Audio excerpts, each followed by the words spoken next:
quarto ano, hoje é sexta-feira, temos aula de cidadania e hoje o conteúdo será sobre os amigos que necessitam de cuidados especiais.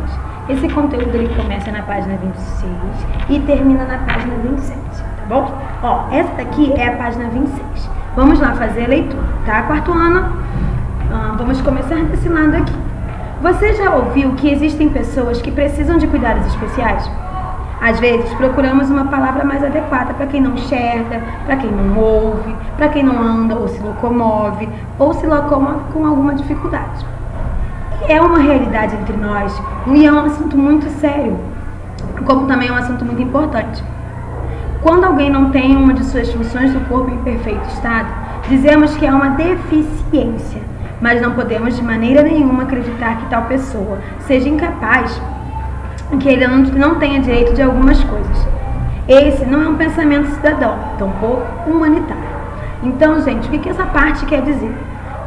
Que a gente sempre busca jeitinhos, né, de falar pessoas que necessitam de cuidados especiais. A gente sempre usa essas formas, né, mais tranquilas para determinar aquelas pessoas que não enxergam, não andam, não escutam, tenham dificuldade na hora de andar, de se locomover.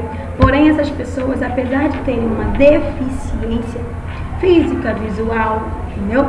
Auditiva, elas não são incapazes de realizar as coisas. E é um assunto muito sério e também muito importante. A gente sempre tem que incluir a inclusão social dessas pessoas. A gente sempre tem que ter na nossa cabeça que, apesar das dificuldades, das limitações que essa pessoa tem, ela também é importante, ela também faz parte da sociedade e ela também é capaz de realizar muitas coisas. As pessoas com deficiência, continuando aqui, nesse parágrafo, as pessoas com deficiências visuais, auditivas, intelectuais ou físicas merecem um cuidado especial, mas de forma nenhuma deixarão de fazer o que desejam. Claro que elas têm as suas limitações. Poderão ter mais dificuldades, porém elas têm uma força interior de vencer, principalmente quando há o apoio da família e dos amigos. Pensando numa forma de exercer a cidadania, muitos projetos foram feitos e alguns aceitos e já colocados em prática. Então foi exatamente o que eu havia dito anteriormente. Então essas pessoas, apesar de terem as limitações, apesar de terem suas deficiências, elas são capazes de fazer muitas coisas. Quando elas têm o apoio da família, dos amigos, elas criam uma força extra. Além de toda a força de vontade que elas têm, quando elas têm esse apoio familiar, do seu círculo de amizades, essa força parece que cresce ainda mais. E pensando nessas pessoas com deficiência, que precisam desses cuidados especiais, né? Foram criados alguns projetos. E nós iremos agora falar sobre esses projetos, tá bom? Olha só, projetos no trânsito. Foram idealizadas calçadas com rampas para facilitar a acessibilidade dos cadeirantes, locais apropriados para estacionamentos, semáforos sonoros para pessoas com deficiências visuais. Nos locais públicos, como as escolas, hospitais, praças, foram elaboradas rampas com sinalizações.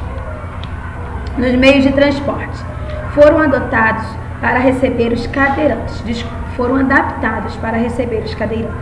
facilitando o acesso em estações de usuários com deficiência física, implantando elevadores. E nos locais públicos, como as escolas, hospitais, praças, foram elaboradas rampas com sinalização. Crianças, eu sei que muitas dessas coisas a gente não vê na nossa realidade, no nosso cotidiano, no nosso dia a dia. Porém, é necessário, é importante que vocês saibam que existe esse projeto em que todas as ruas tivessem acessibilidade. O nome dessas modificações, dessas adaptações, né, que foram descritas agora no nosso texto, nós podemos englobar tudo na palavra acessibilidade, porque assim facilita o acesso dessas pessoas com deficiência. Lendo o nosso texto, seria maravilhoso se tudo tivesse, por exemplo, na nossa cidade, né? Porém, não é nossa realidade. Mas existe sim um projeto que busca sempre a melhoria e a acessibilidade de todos. O maior exemplo aqui que a gente vê muito, né, em nosso dia a dia é a questão do meio de transporte. Atualmente é comum, é normal, nós vemos sim nos ônibus aquele elevador de acesso que fica na porta traseira, que desce aquela rampinha, a cadeira de rodas ela fica ali, depois o motorista ele aperta o botão e a alavanca, né, essa rampa só. Então, isso é uma acessibilidade. Porque se não tivesse essa rampa, a pessoa cadeirante, né, a pessoa que está usando a cadeira de rodas, como que ela iria subir no ônibus? Teria que ser levantada, carregada. Então, seria mais complicado. Agora nós iremos falar um pouquinho sobre as dicas para um bom convívio. Quando quisermos dialogar com uma pessoa com deficiência auditiva, com um cadeirante ou mesmo uma pessoa com deficiência visual, temos de perceber suas necessidades para deixá-los o mais confortável possível. Então, para a gente se comunicar com essas pessoas, nós temos também maneiras corretas, né? Por que corretas? Porque são as maneiras que facilitam, que deixam mais confortável a comunicação entre as duas partes, a pessoa com deficiência e a pessoa que não tem deficiência. Bom, quando estiver conversando com uma pessoa com deficiência auditiva, ou seja, uma pessoa que não consegue escutar, expresse-se sempre de maneira clara, pronunciando bem as palavras. Não é necessário gritar, fale num ritmo costumeiro. Então, quando você for falar com uma pessoa que não escuta, uma pessoa com deficiência auditiva, você não precisa gritar. Se você gritar, ela também vai continuar sem te escutar. Então, o que você faz? Falar as palavras pausadamente, abrindo bem a boca. Não é abrindo a boca, não. Falando, balbuciando bem, usando bem as palavras, falando pausadamente, que assim não consegue fazer a leitura labial. Fale sempre de frente para a pessoa com deficiência auditiva e nunca fora da sua visão. Se a pessoa não escuta, você precisa estar sempre olhando para ela, para que assim ela consiga ver a sua boca mexendo e, consequentemente, conseguir fazer a leitura dos seus lábios e conseguir compreender algo que você esteja falando, tá? Ao dialogar, ao conversar com uma pessoa cega ou com baixa visão, fique à vontade para utilizar termos como veja, olhe, pois eles usam das palavras naturalmente. Quando precisar de informação referente à localização, tenha sempre o cuidado de utilizar as expressões à direita, à esquerda, acima, abaixo, em frente e atrás. Então, isso aqui vale para, vamos supor, você tem tá conversando com uma pessoa, encontrou uma pessoa que não enxerga, que é cega ou que enxerga muito pouco. Aí, às vezes, a gente com essa questão do costume, a gente fala, olha para cá, olha aqui onde está. E, às vezes, como a pessoa não enxerga, muitas vezes ficamos constrangidos. Essa dica diz para a gente não ficar constrangidos, porque as pessoas cegas também utilizam a expressão veja, olha, normalmente. Porém, se você for dar alguma orientação sobre a direção que aquela pessoa precisa tomar, nunca fala assim, ó, tá vendo? Vai ali. Não, a gente sempre tem que tomar o cuidado e dizer as palavras, vira à esquerda. Não, você vai, ó, lá em cima você vira à esquerda, ou abaixo, na sua frente. Enfim, temos que usar os termos que ajudem essa pessoa a se localizar, tá bom? É importante avisar a pessoa com deficiência visual que irá se ausentar, caso esteja em uma conversa, evitando constrangimentos de deixá-la falando sozinha. Então, se você estiver conversando com uma pessoa cega, uma pessoa com deficiência visual, então você sempre tem que avisar ela que você está saindo, ó, tô indo, tchau, porque senão ela vai continuar conversando, como ela não te vê, ela vai continuar conversando e vai ficar constrangida depois de quando descobrir que você não está mais ali. Quando encontrar uma pessoa que esteja utilizando cadeiras de rodas, lembre-se que é desconfortável para qualquer pessoa ficar olhando para cima o tempo todo. Portanto, se a conversa for demorada, lembre-se de sentar-se para que ambos mantenham o olhar no mesmo nível. Se estiver caminhando, ao lado de uma pessoa que ande devagar, com ou sem auxílio de aparelhos, procure acompanhar os seus passos. Agora imagina você conversando o tempo inteiro com a pessoa e com a cabeça assim, ó, lá pra cima. Não ia doer o seu pescoço? Do mesmo jeito que uma pessoa que usa cadeira de rodas também fica desconfortável de ficar olhando para você que anda, né? Então, qual é a dica?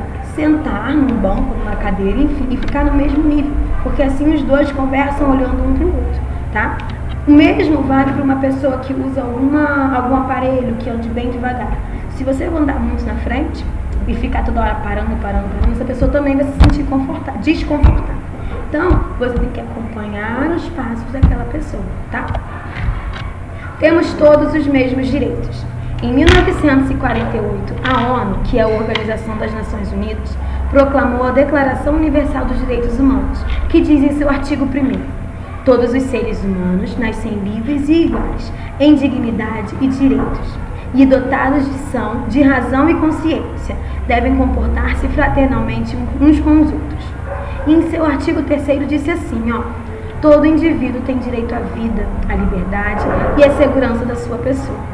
Isso nos diz que todo mundo tem direito, mas também devemos cumprir com nossos deveres de cidadão, e as pessoas com deficiências não são diferentes.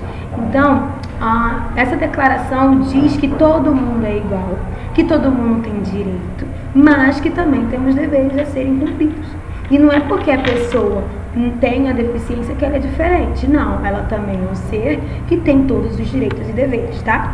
Ser diferente não quer dizer que deixe de ser incluído, não torná-lo participante da vida social, econômica e política do país. Assim como nós, as pessoas com algum tipo de deficiência são assegurados dos seus direitos no âmbito da sociedade, do Estado e do poder público. Então, ser diferente não quer dizer que que a pessoa não possa ter amigos, não possa trabalhar, não possa ter um vínculo social. Então, essa pessoa também tem os direitos assegurados pelo poder público, tá bom? E como eu quero finalizar essa aula? Ser diferente é normal. Devemos sempre tratá-los todos com respeito, tá? Ó, super beijo. Vamos realizar as atividades que estão propostas no nosso planejamento. E pessoal que vem para a escola segunda-feira, não se esqueçam de trazer tudo feito na segunda, para que eu possa corrigir e lançar sua presença, tá bom? Ó, super beijo. Tchau, tchau.